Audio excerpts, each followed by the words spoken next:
Everyone, it's Michael Wright from Bond here. We'll start in a minute or so. We'll just let people gather and come in, but we'll start very promptly.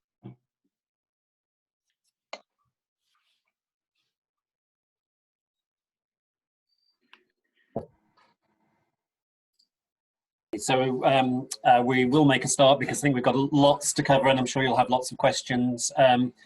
Delighted to see so many people here again. Thank you for coming. We're working with MZN, who are a not-for-profit consultancy who work in and supporting lots of organisations across our sector. Delighted to be working with them again on another seminar, this time looking at institutional funding. We've got 4 speakers from MZN to cover a whole range of areas and continents and to explore the opportunities that are still available during COVID-19. We will be recording this session and it'll be available on our website afterwards.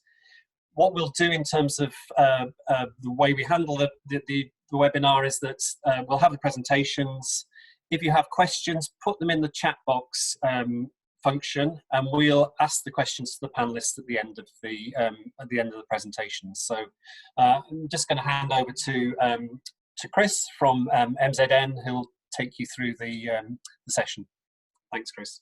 Thanks, Mike. Much appreciated. Good morning, afternoon, and evening, everybody, wherever you are based. I hope you are well, and I very much hope that you're all staying healthy. And that your families and colleagues are well during these somewhat unusual times. We've got a lot of colleagues here today, and I'll let them introduce them briefly themselves. My name is Chris. I am too fast with this. There we are.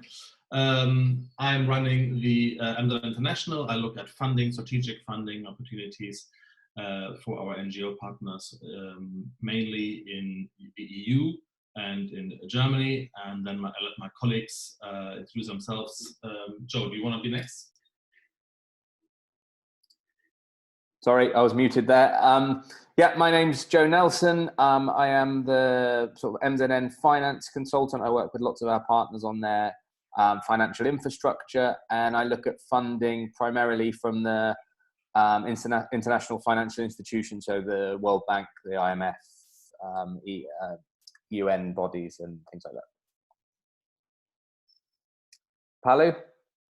Hi everyone, I'm Palu Modi. I'm working with MZN on strategy and business development. I've got a 20-something year career, started at DFID and then working with various management consulting firms.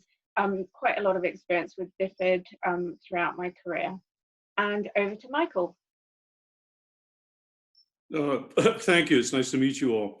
Yeah, my name is Michael Short. I'm based in the US and I have a lot of frontline NGO experience working mostly in Africa and in 6 years working at the United Nations Environment Program.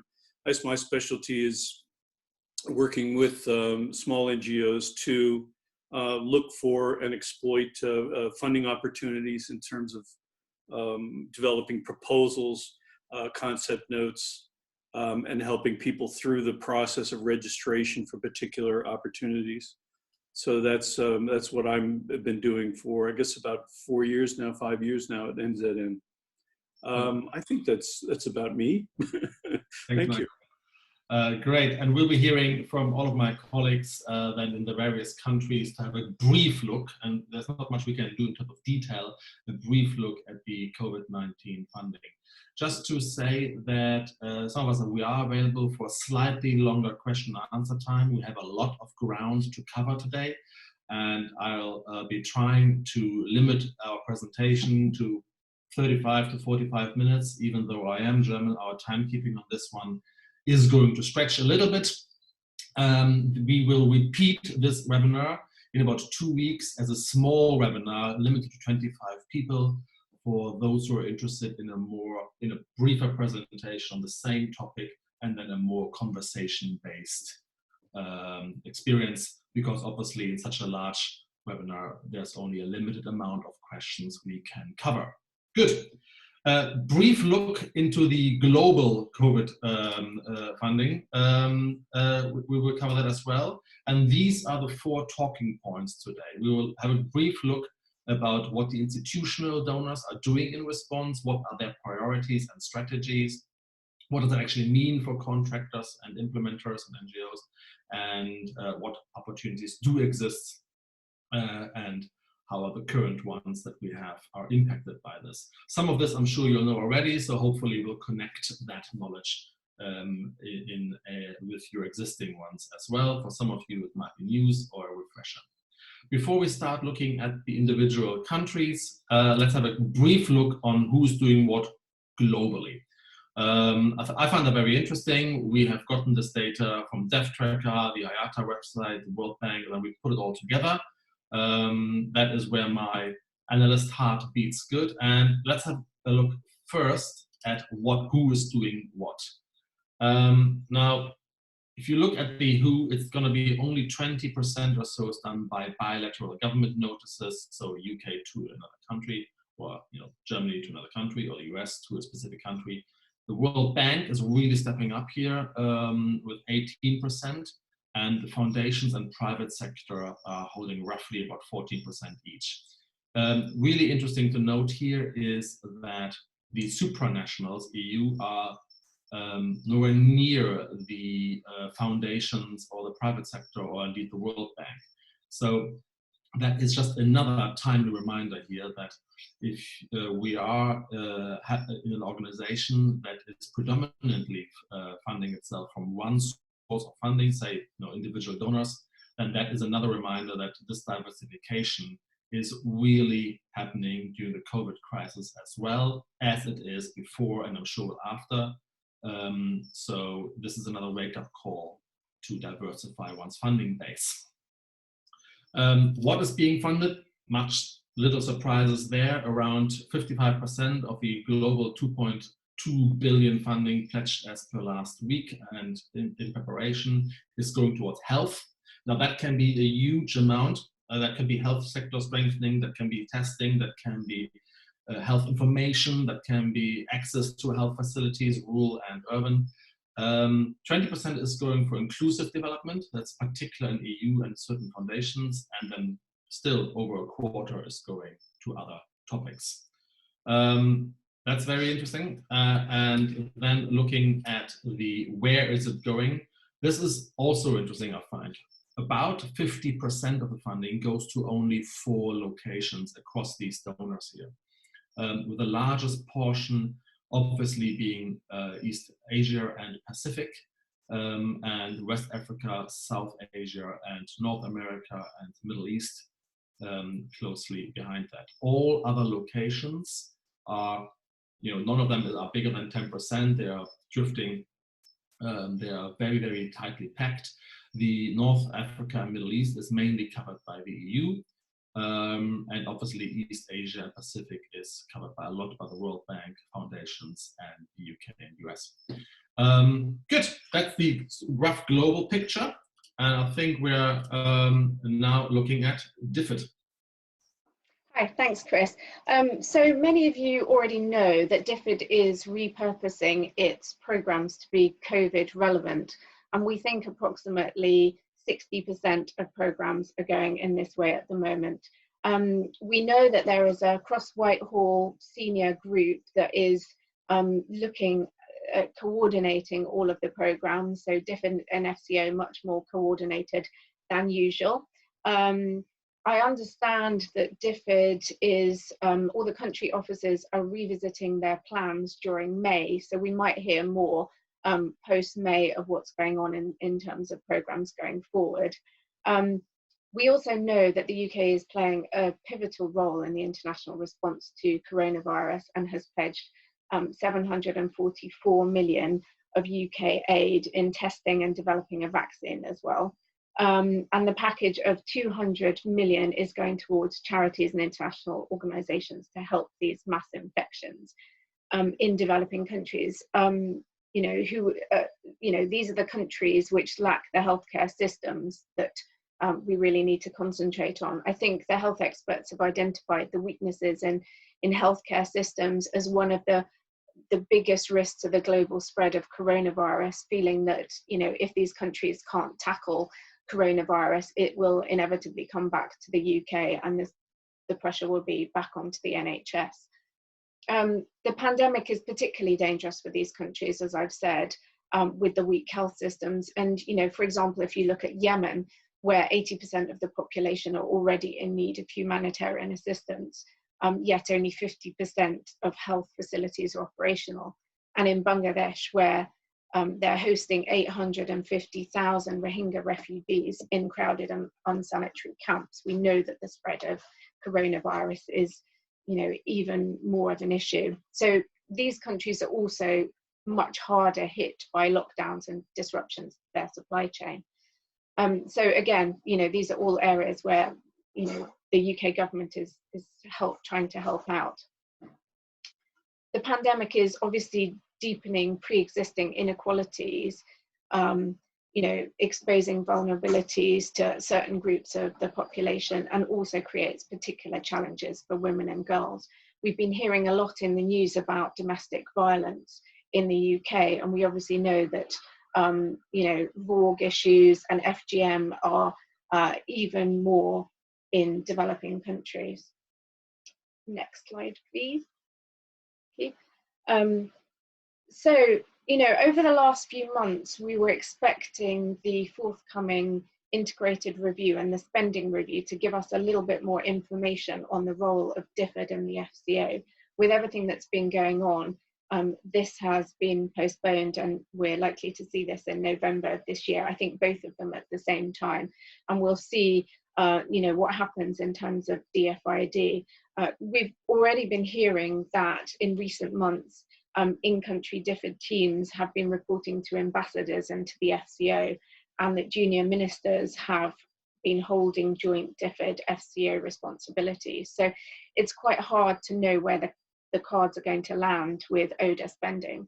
We don't know what post-COVID ODA is going to look like, given the pressure on our own GDP. There's going to be even more pressure on the 0.7%. So that's something that, you know, we're all going to be watching out for.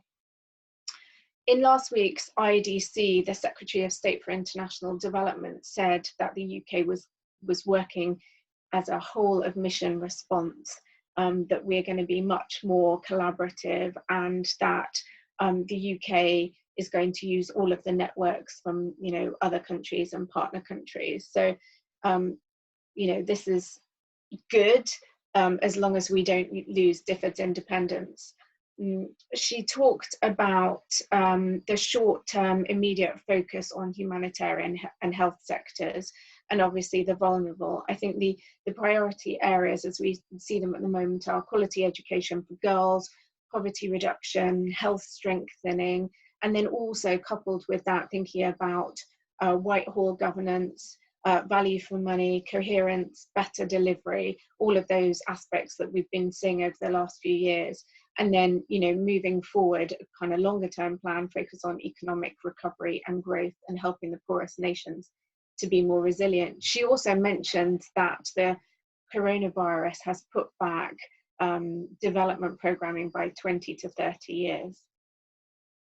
Gender equality is obviously going to be embedded across all programs. And in terms of the FCO spend, we think it's going to be primarily through the CSSF and the Prosperity Fund, and then going forward, a growing interest is likely to be in finding areas where ODA is of mutual interest to the UK. So, next slide, please, Chris. Thank you.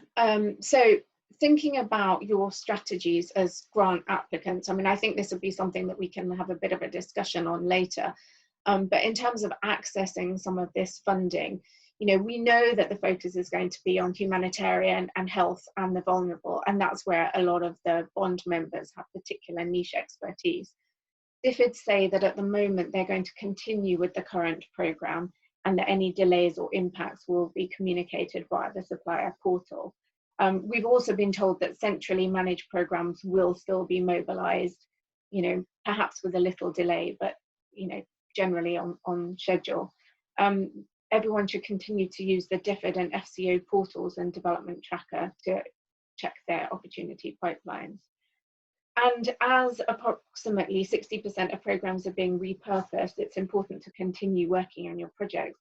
I know from certain projects that I've been working on, DFID has got little pots of money that it is urging people to write position papers on the effects of coronavirus and the impacts on particular areas. So particularly I've noticed it in the kind of modern slavery, Borg type areas. But again, it's definitely worth having those conversations with DFID and seeing what you can do to help DFID and, you know, think about the impacts going forward.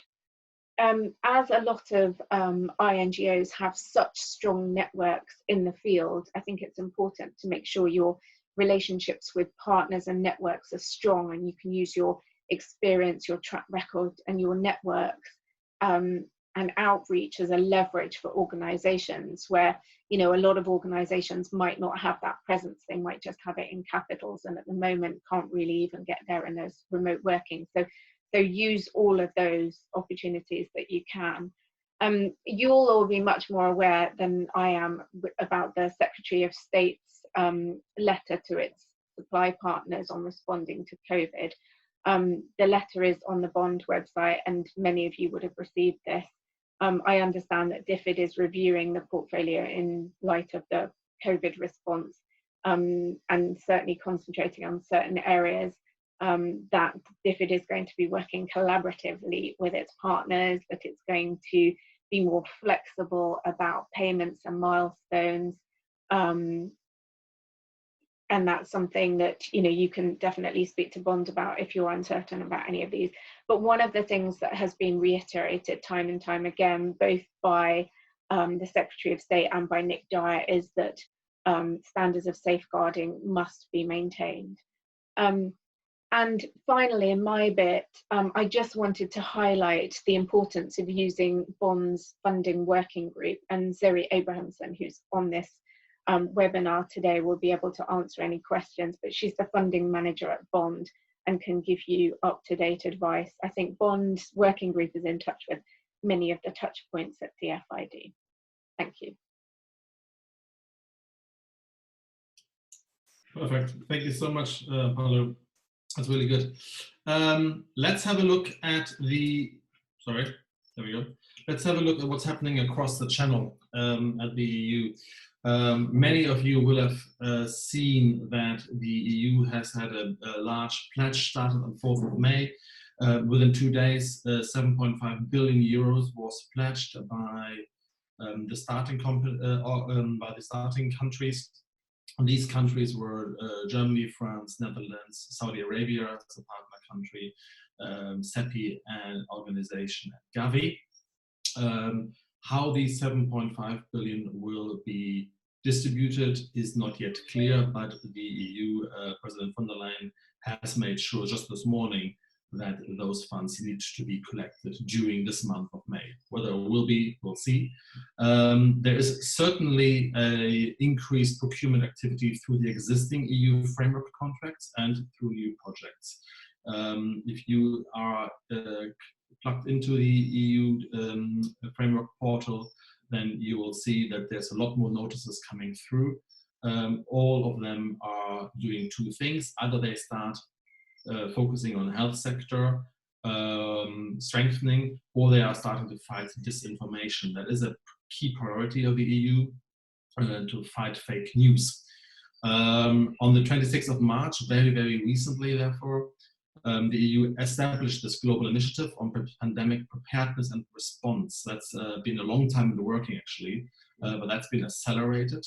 And corporates and NGOs are invited to take part. A link to that is included in this slide, which you can obviously, which will be distributed by Lina Point later on as well.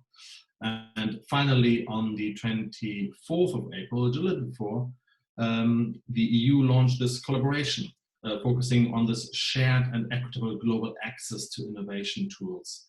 So this is the EU really asking for innovative ways how we can fight disinformation, how we can focus and on health sector strengthening, and they are pretty much open to any proposals that there are. There is an unsolicited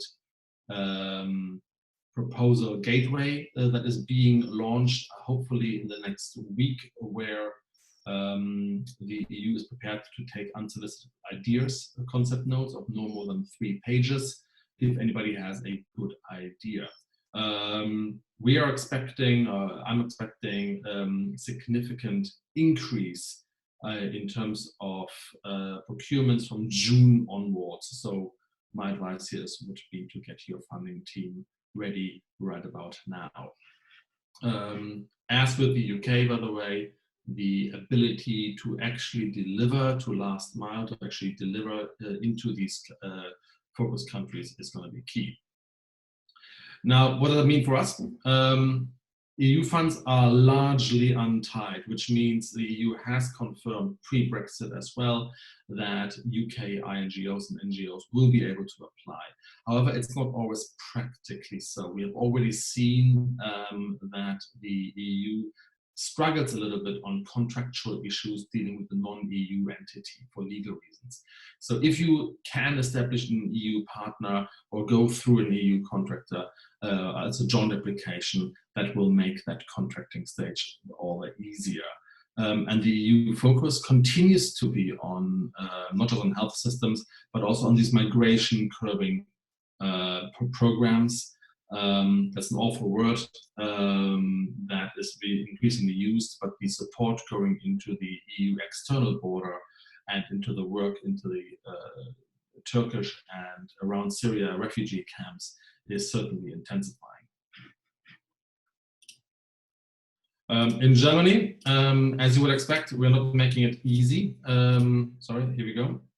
Germany continues to focus on its Marshall Plan and its Compact for Africa, launched late and earlier this year. The key priorities in here are the youth entrepreneurship, the agriculture and the anti-corruption, as well as private investments and investment climate improvements. All of these 4 areas have received a significant push over the last 4 weeks. And announcements are going by the BMZ now in English, French, and obviously German, in order to extend the pool of takers, as they call it.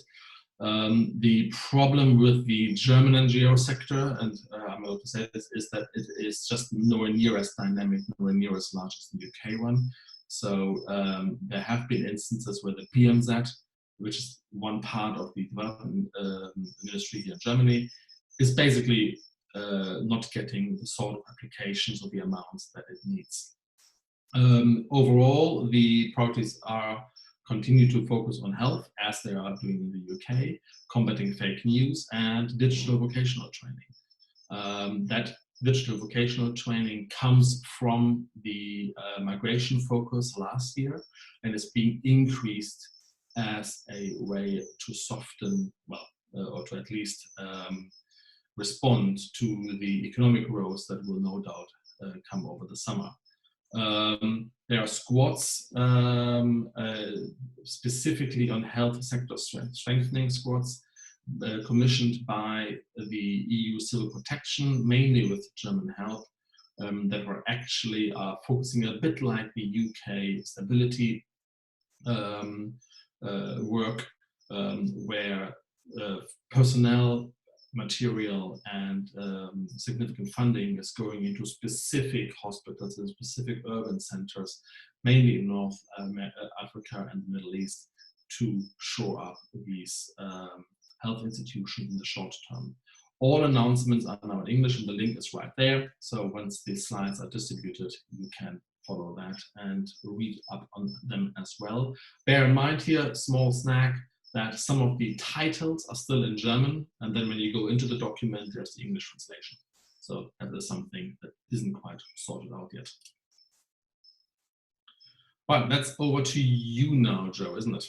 Yes, great. Thanks, Chris. So looking at in the same sort of way at the sort of international financial institutions, it's obviously quite difficult to narrow down all of the UN bodies, all of the sort of bodies that come under the World Bank and various things. So I've tried to do this in partly a sort of general way, taking their sort of broad guidance and then bringing in sort of individual agency experiences that we've picked up from clients to sort of see how that's kind of, oh, I could go back a slide if that would be all right, Chris. See how that sort of plays out in reality. So sort of across the board, and I don't think that comes as any surprise, that there is a sort of increase in funding initiatives in some way structured towards dealing with the sort of pandemic that's going on. According to the the sort of the latest sort of stats, there's about 1,500 new initiatives, of which many are sort of multi-program with sort of significant funding coming underneath them. Also within that, now this is I guess on an agency by agency basis, but we're looking at some of the agencies that our partners are working with, that they're seeing sort of a significant amount of flexibility and reassignment available within their programs, and by sort of general rule of thumb, they're seeing sort of 20% of the development funding that is currently being implemented is being able to be repurposed towards COVID response. So particularly where they've got programs that are perhaps furloughed or not able to deliver on their activities, significant amounts of that funding is being able to put towards COVID responses. We've also found that various UN bodies, and we've got two sort of real life examples of UN bodies that have allowed our partners to continue drawing funding for salaries, for lots of the ongoing program costs, or if not all of them. And in one or two very small cases, they've actually even covered the sort of management fees that were to be reclaimed back to head office. So I think there's definitely been a sort of a willingness and a drive to be, flexible and responsive where they can. Now, obviously, when it reaches the ground, these things often play out quite differently. But our experience has shown that there is great efforts in flexibility. In attending a sort of large call with a number of heads of agencies, they were keen to reinforce, whilst the pandemic is dominating the news and all of the focus, the underlying existing actions that are going on, the livelihoods programs, the humanitarian responses, all of those things, are all mutually reinforcing. And whilst focus appears to be elsewhere, they are continuing to sort of fill their pipeline, to maintain it, to sort of fund projects, and to sort of build up their work. So the funding for COVID is coming as extra funding, and in some cases repurposed funding, but they were very certain that their existing pipeline is still there, is being maintained, and potentially will be increased. Perhaps delivery times and delivery dates, and when the assessment of proposals happens, it is perhaps stretched, but overall they feel that the recovery will focus back on their original goals, a lot of them obviously driven by the SDGs rather than individual priorities. Another particular area that we've seen obviously large increases, and where some of our partners have been able to take advantage, is procurement contracts. And a lot of that is PPE equipment, but it's many other sort of increased requirements for frontline equipment. And some of our NGO partners and those that's still there with sort of on the ground distribution networks that perhaps traditionally work in in wash distributions or other forms of distribution, have been able to, where they've not been able to continue with their existing projects, they've been able to apply and facilitate supply chains under procurement contracts, along with perhaps commercial partners. So there's been some really interesting sort of partnering going on there, where NGOs have managed to pick up some of that kind of distribution work. And sort of thrown in at the end, I think Chris is probably better placed in the long run to answer questions about the sort of private foundations and philanthropists. But in his overview at the beginning, there's definitely an increase in funding, and particularly to do with research, but also to do with response from the sort of private foundations that are coming up. So Chris, if we could go to the next slide.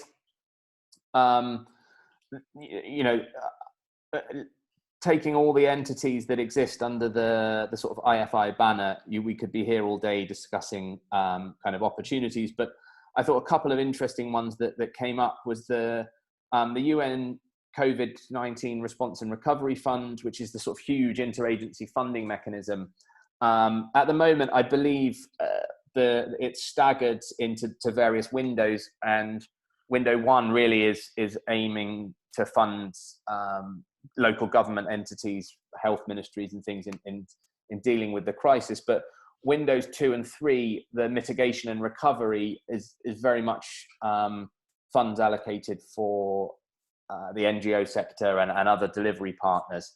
And that's delivered by the MPTF office. I can't remember what that actually stands for, but actually if you use that link, you're able to access the COVID-19 fund, and then it will give you the sort of breakdown of it, and any kind of calls when windows 2 and 3 open will be identified there. The usual sort of ways of accessing programs. They've got UNGM and the UN procurement sites. The UN procurement site, the development business one, is also where the World Bank are advertising a lot of their funding activities. We're seeing huge increases in sort of contracts and procurement ideas, but also existing framework contracts, and also where you've got a partner arrangement in place with the UN agency. They're channeling funds through existing partners. So our partners that have UN funding in country are finding, if they proactively approach the same agency with a short form proposal or some sort of concept note, they are able to access funding directly through that partnership in country. So there seems to be a lot of flexibility, particularly if you are being proactive and proposing ideas before asking what they're looking for. I think has tended to be met by the agencies very positively. And the final slide, Chris, is a couple of foundations that we've sort of worked a little bit with. The Gates Foundation has their Strategic Investment Fund, which actually is targeted very much towards the high-level research, but I actually don't know what's available left there. The MasterCard Foundation, they always have an innovation and seed funding type proposal, and they've repurposed. They've emphasized COVID-19 response as sort of a priority of those innovation funds. And the Wellcome Trust, we had some partners who have dealt with the Epidemic Preparedness Fund. Now, actually, I looked this morning just to make sure these things were still there. That one has now closed, but actually, as a foundation, it seems to be relatively active, and I think it's looking probably to increase its funding access through that fund. Perfect, thank you. And the Wellcome Trust, by the way, is also a partner in the EU response on the COVID, so it might do some more procurement through that. Right, over to Michael and a brief look across the pond. Across the pond, yes. Can you hear me all right? Perfect. Okay. I think USAID's COVID-19 response is still very fluid, and it seems to be evolving daily. The headquarters in Washington, D.C. is still on lockdown, so it will be it likely will be for the next weeks or even months. It does appear that there's some momentum in adjusting their program, their existing program, but it's in its very early stages. But it is well underway, and it is gaining momentum. However, you can you can imagine getting a ship this big to change course with its crew confined to their cabins is certainly a daunting task. May 1st, the May 1st statement, in a May 1st statement released by USAID, it asserts that the U.S. government has committed about $775 million in emergency health, humanitarian, economic, and development assistance to help governments, international organizations, NGOs, and NGOs to fight the pandemic. The overall funding will prioritize improving public health education, protecting existing healthcare facilities, and building laboratory capacities for disease surveillance and rapid response in more than 120 countries. So now on the slide, the first fund, the Emergency Reserve Fund, will be focused on COVID-19 mitigation and preparing at-risk and affected communities in developing countries. The second, the IDA, targets populations affected by ongoing humanitarian crises, particularly displaced persons, and those at elevated risk of COVID-19 in IDP camps and informal settlements. Now, the third source, I have to admit, is a little bit amorphous. It is to, quote, to promote American foreign policy interests by supporting shorter-term mitigation efforts and addressing second-order impacts from the pandemic in the long term across a variety of sectors. That's sort of a very wide window. And finally, the MRA account is to help international organizations and NGO partners support global and local humanitarian responses among refugees, IDPs, and their host communities, migrants, and other vulnerable people. The $775 million is certainly an enormous sum, and it looks like the aid is taking several forms. Looking at the list of countries and the assistance that's being provided to each, we can see that at least part of the amount may simply be existing programs that are sort of being relabeled to give the appearance of being new COVID-19 activities. So stay tuned for that. But we're already seeing other programs and policy shifts, and we believe that the pace of these changes will accelerate as the lockdown on USAID headquarters especially is lifted. We're already seeing COVID-19 responses targeting individual countries. For example, I've seen new calls for assistance to COVID-19 assistance to Ethiopia, Bangladesh, and Ecuador, and these are specific programs for that response. And we expect to see that trend targeting individual countries to expand and to continue at least. We also seeing that USAID will be modifying its existing and pending global and regional scale umbrella, what they call the annual program statements, which are large project windows that are then divided up for specific projects around the world. So a lot of those APSs have already been approved, but they'll probably be modified at some point to enable programs to incorporate COVID-19 elements into existing project planning. I think USAID right now is in the early stages of trying to shift existing project resources. We had based on a webinar just yesterday. It appears that USAID is trying to develop a more flexible response at the country level and at the regional level that would allow implementing individual projects on a case-to-case basis and in collaboration with USAID country offices to switch targeting, to adjust implementation to incorporate COVID-19 responses. We're also expecting to see very soon an increased emphasis on private-public partnerships to engage the private sector in the COVID-19 response.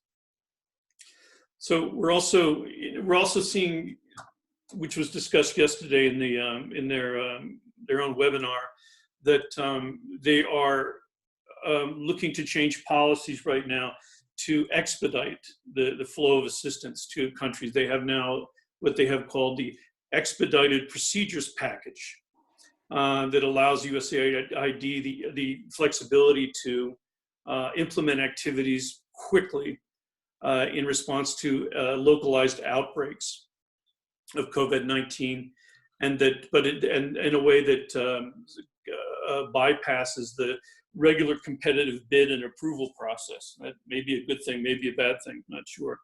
Could I have the next slide, please? Sure. All right, so what does this mean for existing and new implementing partners with the USAID? At least USAID in early May is, they're committed to working directly with governments, multilateral organizations, NGOs, and the private sectors, and other organizations responding on the ground to combat the dangerous pathogen, they could say. This includes working with frontline workers to slow the spread, care for the affected, and equip local communities with the tools they need to fight the pandemic. So at least for the next few months, their COVID-19 response is going to remain fluid and ever changing. But over the long term, we can also imagine perhaps a more profound policy and resource shift following the US election in November. We also see the USAID's view of the pandemic as we share USAID's view that the pandemic is far from over and that the flow of USAID program resources will continue. This certainly presents future funding opportunities for frontline NGOs working in vulnerable countries and with vulnerable communities that face elevated COVID-19 risks. So I guess a little advice to NGOs, I'd say that the first step for, if you're unfamiliar with USAID, is to get ready. USAID, a lot of the funding made available by USAID to both US-based and international NGOs have to complete a registration process and on their sam.gov website. The registration process is absolutely free of charge, but it is a bit complex and you certainly cannot complete it in just one day. So each NGO will also have to complete the registration process with the grants.gov system. Now, and getting this registration process completed now and getting it out of the way makes it much easier to submit project concepts and proposals in response to the chain of funding opportunities that are likely to come over the next few months. So I guess the second recommendation is to stay informed. USAID regularly posts new funding opportunities on the grants.gov website and the sam.gov website. Sorry. The sites are user-friendly, searchable by sector and country and program, and are good sources for all the related documents, project announcements, proposal guidelines, that kind of thing. It's a very good source. Another excellent source that sort of gives a bird's eye view of USAID's intended funding pipeline is the USAID Quarterly Business Outlook. This is an online source that's updated daily, and it sort of gives a summary of country by country, program by program, of what programs are now out on bid, that it's possibly accepting proposals, and what they intend to do, what new proposals, what new programming is coming in the near future. So that's a very valuable website. Now, we learned yesterday, which is not on this slide, we learned yesterday that that USAID is developing a specific COVID-19 implementing partners website. This is for NGOs, and this will provide information and guidance from USAID. Is predicted to come in line as soon as Monday. But if you look at the existing site today, you'll see that there's a series of planned COVID-19 webinars for NGOs sponsored by USAID that are going on right now. Yeah, I think there's one this afternoon, and they're continued till May 12th. And these are sort of divided up by region. There's one for Africa, one for Latin America, one for Asia. And you might be interested in signing up for those. They're free, they're online. I did one yesterday from the headquarters. It was very good, very useful. Third is to reiterate what everyone else is saying, that it's the key is to network. Get to know I know it's, as social distancing allows, you continue building relationships at the country level with UN agencies, especially UN OCHA, which is sort of a coordinating body. And with other NGOs implementing USAID funded projects, they're a great source of information, and USAID country level staff. So finally, I guess the immediate funding sources are listed on grants.gov, but there was another one that was discussed yesterday and that we will know about in the very near future. They are going to start accepting unsolicited concept notes and project proposals. And they say that now, but there's very little guidance on how to do that. This new guidance will be posted in the next week or so. So that may be a good starting point, that and monitoring the grants.gov website to see what they're posting as new opportunities. So I guess stay tuned. Thank you very much. Thanks, Michael. That's really appreciated. That 10 minutes late concludes our look around these various opportunities. There's a lot of opportunities. As a final remark myself, I would say that we can clearly expect a push in procurement going into June latest, if not even next week. The US stands a bit behind. So your funding team will have a lot to do this June, July, and August. I think the summer holiday is firmly cancelled. Of course, you all work in different regions in the world and implement programs in different areas. One way to look at it would be going backwards rather than looking at what the donors are doing, looking at in your country, which donors active there, many of the resources we've just shared, and prioritize your funding team's capacity to respond. Because ultimately, and this is what it's really all about for, I'm sure, all of us, is that we get as much support as possible to our fellow citizens and our fellow humans around the world. Funding, by all means, isn't the most important problem we face, but it's very often the first problem that we have to solve. And gearing up capacity and support to those in your organization who look for, stay informed, write concept notes and proposals, and get them out there over the next 3 months would be a key priority as we enter into this next phase of this COVID crisis. And on the longer term version, longer term aspect, I would say to those leaders here, never waste a good crisis. If you have been working to diversify your organization's funding for several months or years, then this would be certainly another good opportunity to get this started and seriously underway. And obviously, Zoe at the Bond Funding Group is there to help that input from the UK side. And if you are looking for a global area, then you can also speak to one of my colleagues, those here and others, by going to that website and discuss your concept notes, your proposal writing support process, or your strategic aspect, how to do that overall. With that being said, we are running 5 minutes late. I'd love to now start taking some questions. Thank you very much for listening to all of us, particularly to my very annoying German accent. And I hope that you found the information here useful. Just a quick reminder, this webinar will be repeated in 2 weeks' time on our, as an MZN small webinar to provide more discourse limited to 25 people. So please head over to the website and register there. And again, Bond helps you through this COVID crisis as well, with lots of resources on the Bond website. Thank you very much. Thanks very much, Chris and colleagues. That was really informative. I've got loads of questions, so I won't waste any more time. So first of all, we've got Alexandra Negro from Hope and Homes for Children. Which roles are institutional in-country missions, EU, DFID, USAID missions, for example, playing? What role are they playing in the management of emergency funding? Can you see an increase in decentralized management of funding allocation and management?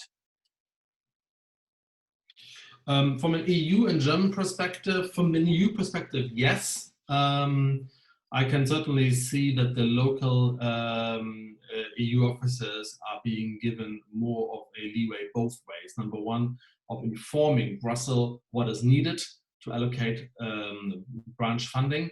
And the other way is to make local funding decisions. However, the EU procurement rules are there, and it only goes up to the 212 or 213,000 euros level where the local decision can be taken. Anything above that, de minimis level has to be signed by Brussels. Now, Brussels said that they are canceling June to August civil servants holiday in order to get those through quickly. They are expecting the sector to step up. On the German side, I'm afraid we would expect it. Every funding proposal over 40,000 euros, so practically everything, needs to be co-signed by Bonn and Berlin. However, that co-signing is now happening automatically within 7 days, unless they disagree. So that is a sort of devolution of power to the field. That's from Europe's side. I know that DFID has done much more on that one over the last few years.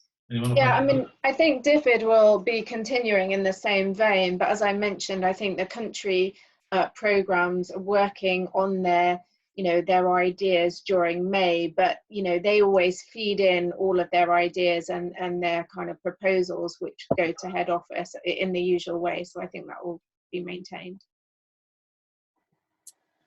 So I think for USAID, with their at least the headquarters is trying to empower their country offices to work directly with NGOs that have existing programs, and to work with them to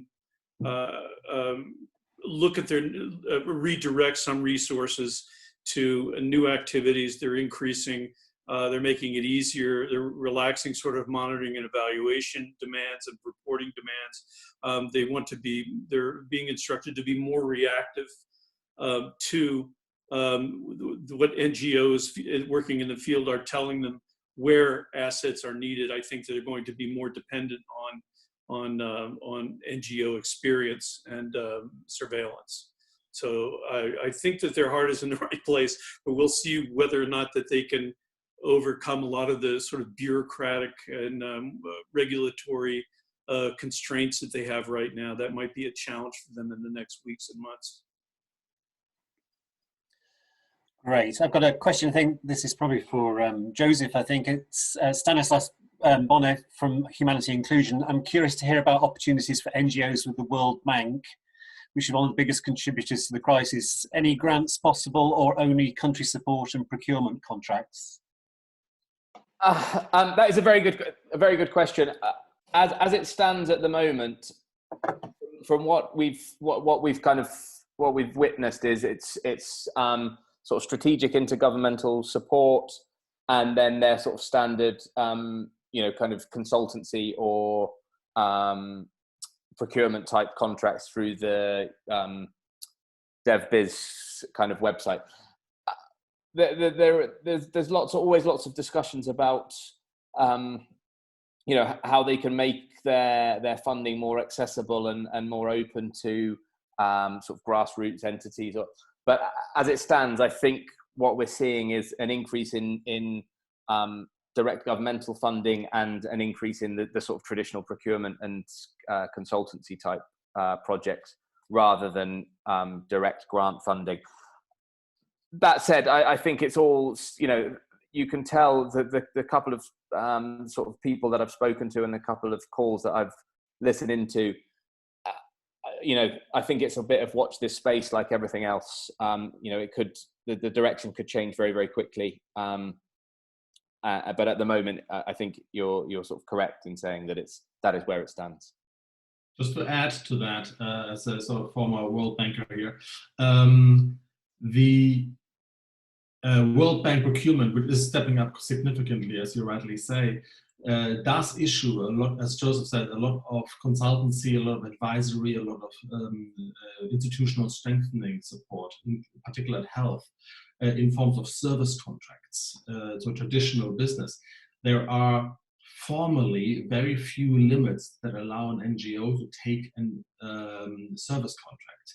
I know this is a big debate that's been discussed on the funding group many times, but you might want to check whether you stop looking for grants and looking more for the service contracts. The nice thing being here, if you get the pricing right, of course, it's all unrestricted.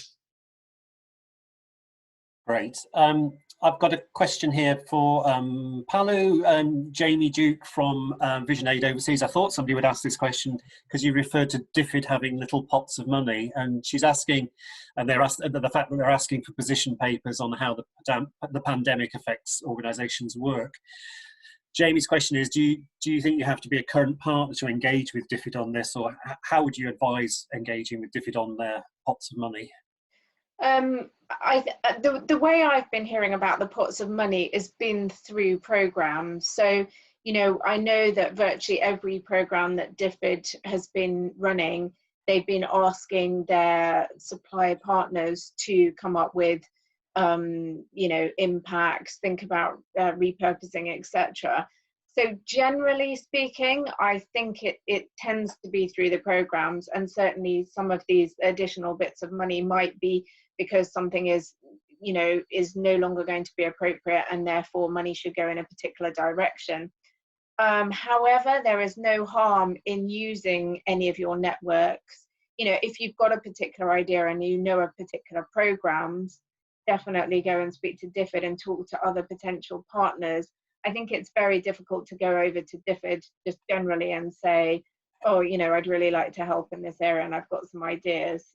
As we know, that's never a very successful approach, but it's just absolutely using opportunities. If you're in a particular country and you know other people are managing projects, speak to those other project implementers, you know, try and speak to the DFID office in country. And again, it's a lot easier in country than it is going to somebody at head office.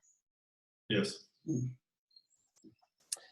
Great, thanks, Palu. I'm trying to get there's quite a lot of questions, just trying to give you a broader flavour of the different types of areas that people are interested in. I've got a question here from Rory Bruce from World Vision about the sort of almost the post-COVID recovery, and he's interested to know if you're seeing donors pivot from a focus on funding the health response to the economic recovery that would be needed. Particularly interested in how donors are seeing how we restart small businesses, support saving group and microfinance clients. Any thoughts on that? What are you seeing? From an EU perspective, I was really pleased to join a webinar yesterday, where Esther Duflo, the Nobel Prize winner, has joined in as well. And the EU is at least talking about an ultra basic universal income for its area of influence. So that's sort of a cash transfer to everybody, run through mobile phone providers in particular hit areas.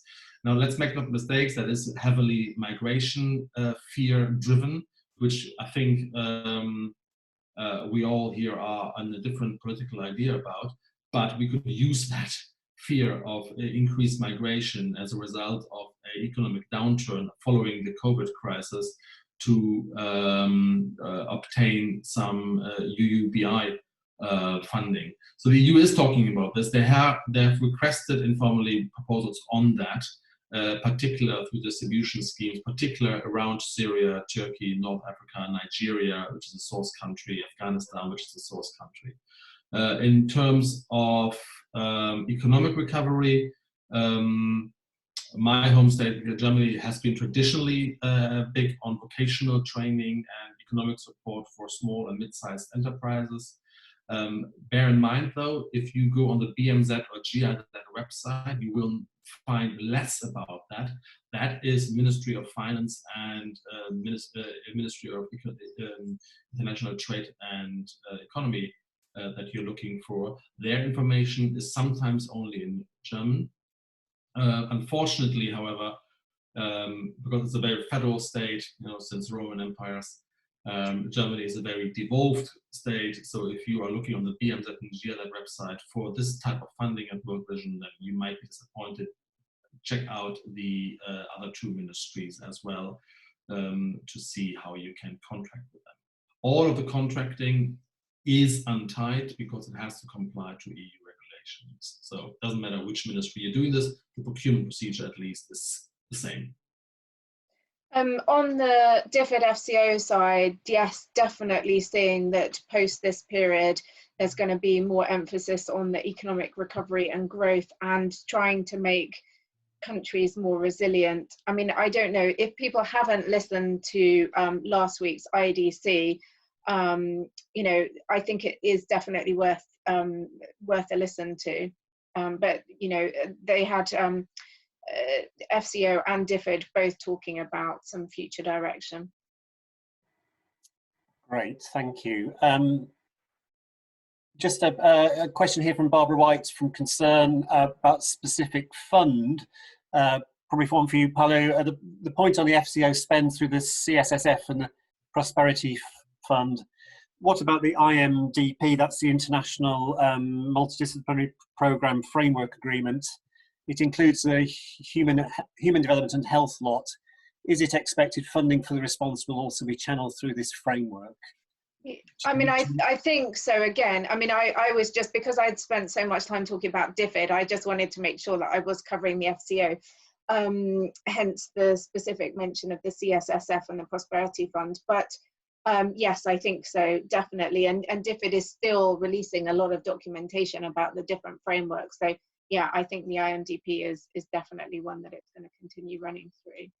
And I think also the new GEFA and the new ODAPs that are both coming out, those are still being talked about and they're on track in the pipeline. So, I definitely think the IMDP is one to keep an eye on. Okay, and another question, slightly different question from Moritz Rada from the King's Global Health Partnerships. Can you talk a bit about COVID funding opportunities at HQ level from other government donors such as the Canadians, Australians, Scandinavians, Dutch and Swiss? So I think if you can just touch briefly on this and if you've got anything to contribute, that would be great. I'm sorry we didn't cover enough. I know a Swiss health sector strengthening was pulled back last night because they tried to circumpass the EEC procurement guidelines. So there are some countries, particularly in the Nordic areas, that are trying to press ahead with that, and then they're being sort of called back from Brussels, saying, no, you can't just do that. So that happened just last night. The Canadians are traditionally strong in health sector strengthening, as I'm sure you know better than I do. We could cover these ones through another look, if you like, but I would traditionally expect Canada, Sweden and Norway, as well as Denmark, and don't forget the individual states in Germany too, to focus a lot on health sector, in particular IT and transparency and test transmission results. That has been a hotly discussed area in Denmark. Great. Just one from Rachel Winfield from KICS Uganda. Hi, are there any of the sector's funding institutions encouraging or open to funding social enterprises to help in the COVID-19 response?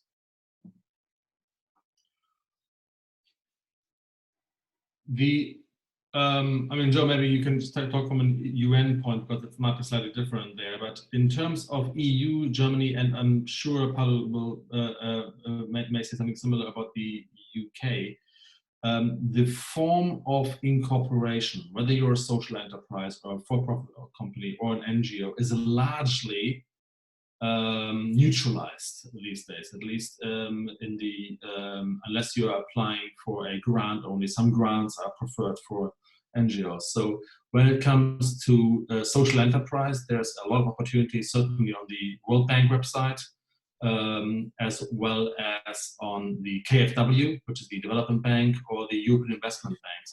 You will have seen as well, this relates to the earlier question here about the microfinance, that we haven't talked much here about the development finance institutions, but the European Investment Bank or the other investment banks around the world are really gearing up here. They are becoming the equivalent of another donor to appear on the scene. They are rising rapidly in terms of funding, and they are focused primarily on private sector organizations or B Corps and social enterprises that are sort of sitting in the middle between private enterprise and NGOs. Great. I think that's, we've got other questions, but I think we've got to wrap it up at this point. If you have asked a question, we'll try and get our panelists to answer it offline and get back to you. It's a huge demand for this particular session. We've had over 160 people on the webinar, but so I'd just like to thank Michael, Joseph, Palu and Chris again from MZN for all their support in this. Just one question I do want to, was raised was how you access bonds funding working group. Well, go onto our website. If you're a bond member, you can register and access it that way. There are no barriers to that apart from being a bond member. So if you're not a bond member, please think about it. So thank you for all your interest throughout this session. Look forward to working with MZN on future webinars. And yeah, keep your questions coming to Bond to MZN, and we may well repeat this webinar over the next few weeks. Thanks very much to our panelists and for all the contributions from the audience. Thank you. Thank you, and have a good day, everybody. Thanks, everyone.